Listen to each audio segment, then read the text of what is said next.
I'm Jeremy Shear, and my guest is Warren Sukernek, VP of Marketing at FloCareer. Warren, it's great to have you on the show. Thanks, Jeremy. It's great to be here. So, start out by telling us about a memorable marketing moment from your career. Yeah, certainly. Sure. So, like most marketers, I've kind of gravitated to a lot of the shiny new toys, in the marketing stack. Um, and, having been around a few years, have had my chance to play with a lot of them.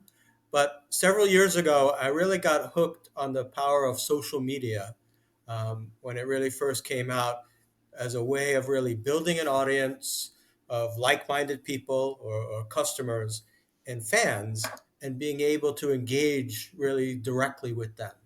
And so as a result, although I've moved on to other shiny new toys, I've Hmm. certainly have always continued to utilize social, both organic and now paid, as a strong component in my tool bag. Okay, very cool. Do you have any particular social channels that you use? Well, I think have changed over time as social has evolved. I probably spend more time now, I think, on LinkedIn, but in the past, it was probably more on Twitter, as Hmm. Twitter really, was nascent and growing, and there was a very strong tribe there, as well during that Hmm. time. Okay, yeah, I like LinkedIn is my go-to. I like that one a lot. Yeah, And interesting times at over at Twitter, of course, with yeah, for Elon Musk sure. maybe buying Twitter. It's who knows. Right? If he can get his right price, I suppose. So, I suppose yeah, we will see. Okay, well, thanks for sharing that. And now, say a few words about Flow Career. What are you guys all sure. about? So FloCareer, we're a startup in the HR tech space, and what we do is we help organizations grow their technology teams quickly, cost effectively, and at scale. And the way we do this is we specialize in providing unbiased technology-based interviews that are really given or led by over 3,000 developer interviewers, which enable us to do it 24 by 7. So we streamline these technical interviewers uh, utilizing our flexible interview as a service platform that leads to reduced time to hire and very much improved client productivity. Okay, very cool. Now, you just used that phrase, interview as a service. Right. And that's a new one to me. I think that would be a new one to a lot of people. And I know it's sort of a new concept, at least in the US market, that you Hmm. guys are really at the forefront of introducing. So, and I think that that has pros and cons. Sure. So, what are some of the main challenges in introducing to the market a new term like that? Right. So first, maybe I should define it so we have Sure. a working definition. Um, because although when I describe it, it'll probably seem very, you know, normal and means sounds what it means like. But basically, what it is we have this group of over 3,000 global senior software developers um, that we connect to clients who are looking to hire engineers, developers, technical talent. And within that platform, we provide a matching between the job description and the candidates to come up with a very unique, customized, structured interview guide, which is basically a list of, say, 10 or 12 questions that match that skill set, um, and then can provide an unbiased interview on video with coding assessments, which we then provide a very detailed report with video clips to the clients, hence interview as a service, right? Hmm. Um, but to your original question, how do you really get that word out? So there's a lot of thought leadership that we're really pushing for to get our targeted audience of talent acquisition professionals and technical leaders to really recognize that this service exists and the strong benefits that they can get from it in terms of certainly productivity, scale, and cost savings. Hmm. Give me an example of either a channel or even within a channel, a particular piece of content that you feel has been pretty effective in familiarizing people with that concept of interview as a service. Sure.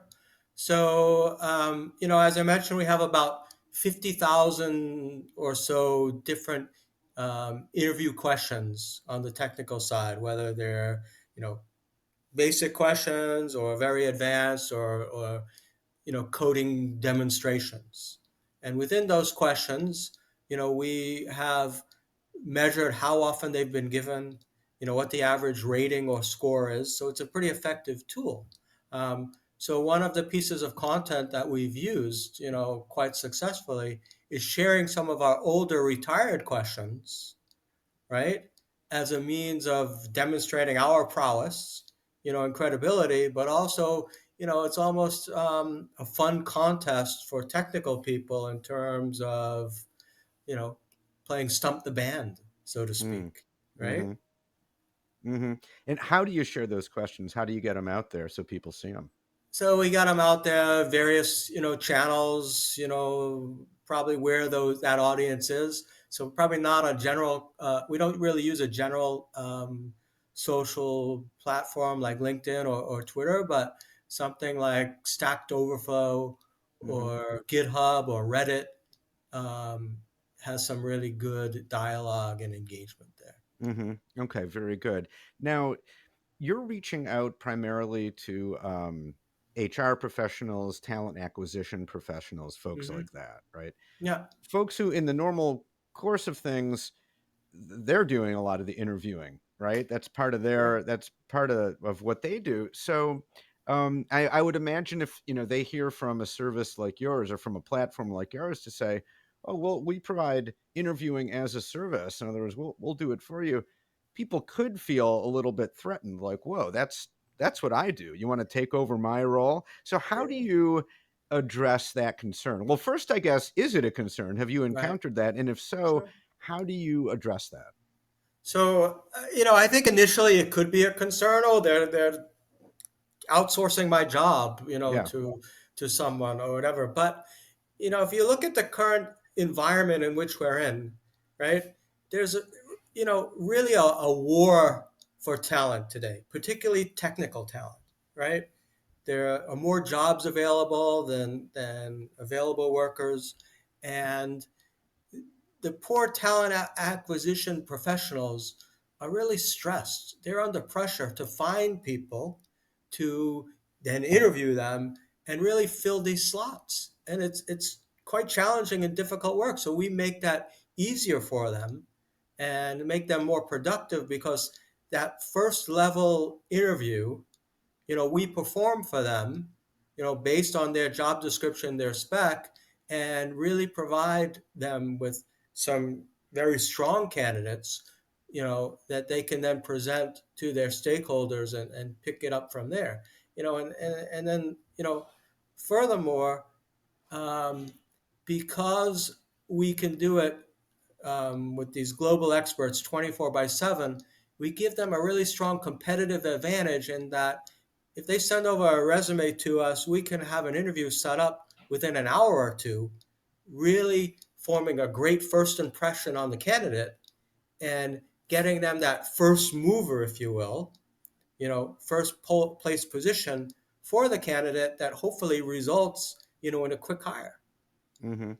So yeah, on the contrary, I think if a TA professional really thinks that we're competitive, they quickly change their tune when they see the value that we can provide and the help that we offer to them. Mhm. Okay, totally get it, right? Great value proposition. And to what extent do you bake that kind of messaging, like what you were just telling me? Mhm. To what extent do you bake that into your content? Yeah, it's baked into a lot of our messaging and value prop. That we're fast, right? Scalable, cost effective, and really helps them to win that race, that war, for talent. So a lot of those messages, we go in deeper in our messaging, to help win the war on talent, look like a rock star to your stakeholders, Hmm. content like that. Sure. Okay. So now we began talking about the challenges of introducing a new concept to the market. Mhm. So how has that gone overall? This phrase, interview as a service. How well has that kind of caught on, as best you can tell? That's a good question. I think we're seeing more adoption of the term or recognition of the term with prospects and clients that we speak to, and they're recognizing what that means. Now they may have their own spin on it or interpretation, but when we talk interview as a service, they're like, yeah, that's great. I could use that, or I use someone else for it. Sure. Do you see that term cropping up elsewhere outside of your own messaging? Well, sometimes when they say I've used someone else, what they're thinking about is like as a recruiter, right? But in general, we quickly eclipse, the difference between us and recruiters, for sure. Mhm. Mhm. Okay. All right. So, what would be your advice for marketing teams kind of in a Yeah. similar position where they have a new concept, a new phrase that they want to, Hmm. get out Sure. there? Where do you begin? What's the first step there? My focus, is really on, building out, our marketing stack and an infrastructure that can deliver um, brand awareness, recognition, ultimately resulting, in a strong pipeline, and like all good marketers, highly cost effective, marketing qualified leads. All right, I hear you. Well, Warren, sounds like you guys are doing some really cool stuff and have a lot of opportunity. So, congrats on all that. And thank you so much for your time and for sharing your insights with us. And thank you for having me. I've really enjoyed it.